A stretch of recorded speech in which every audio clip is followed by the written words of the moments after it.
everybody and welcome back to the channel. In this quick video, we'll show you how to fix the voice message speed on your messenger if it is playing too fast or too slow. So let's just dive right in and get started. You may follow up the steps for that. Start by opening up the messenger application for that. And once you open up the messenger application, you can go to the chat where the voice message is located.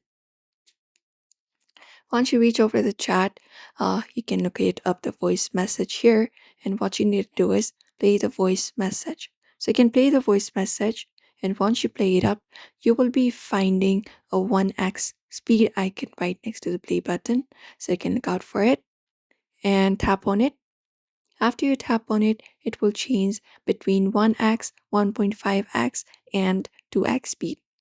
What you need to do is basically set it back to normal 1x for normal playback speed.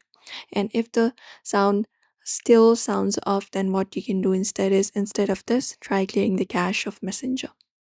So hold the Messenger application for that. And from there, go to the info section and tap on it.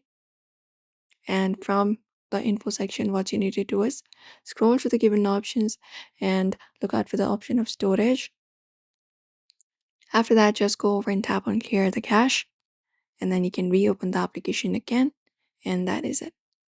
So that is it, everybody. These are the solution you can follow up if your messenger voice message is not working, and you can fix your speed now by following up the steps. So do not forget to like and subscribe for more quick fixes.